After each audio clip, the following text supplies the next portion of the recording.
The Akassa Raid of 1895 in modern-day Bayelsa State, Nigeria, remains a significant moment in the history of colonial resistance and the impact of British imperialism in the Niger Delta. Stay tuned as we tell the story leading up to the raid, its execution, and aftermath. By the late 19th century, the Niger Delta was a hub of economic activity, primarily due to the export of palm oil, which was in high demand in Europe. The British, keen on monopolizing this lucrative trade, had introduced policies that undermined local trading practices. They sought to bypass the local middlemen, particularly the Nembe people, who had long controlled trade routes and acted as intermediaries between inland producers and European merchants. The Nembe Kingdom under King Koko Mingi VIII resisted British encroachment. King Koko, a former Christian convert turned traditionalist, had grown increasingly wary of the Royal Niger Company, a British trading monopoly granted control over trade in the region. The RNC's exploitative policies strangled the Nembe's economy, sparking tensions.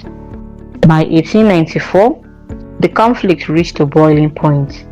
King Koko, determined to protect his people's autonomy and livelihood, organized an armed resistance against the RNC's dominance.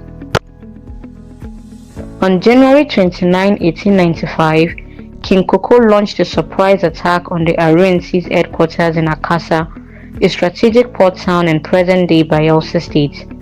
Leading an armed force of over 1,000 warriors in canoes, the Nembe raiders struck at dawn, exploiting the element of surprise.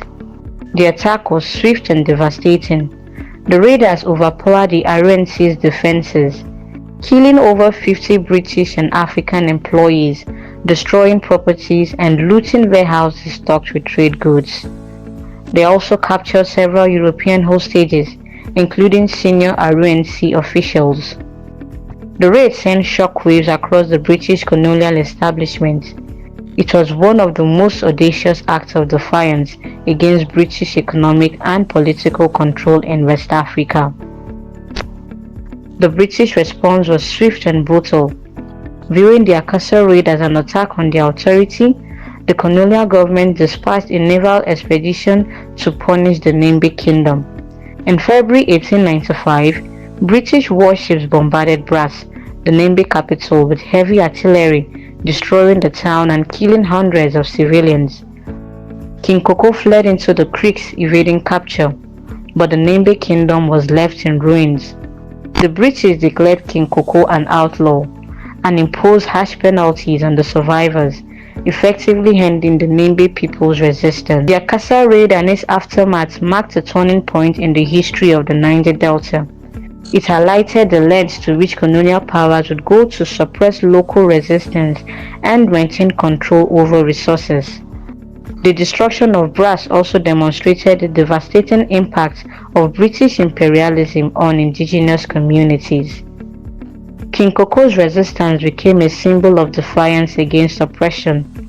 Although he eventually died in exile, his legacy endures as a reminder of the Nembe people's resistance and the broader struggle for autonomy in the face of colonial domination. Today, the Akassa Raid is remembered as a pivotal moment in Nigeria's history, shedding light on the complexities of resistance and the enduring consequences of colonialism in the Niger Delta. Thank you for watching and stay tuned for more interesting stories.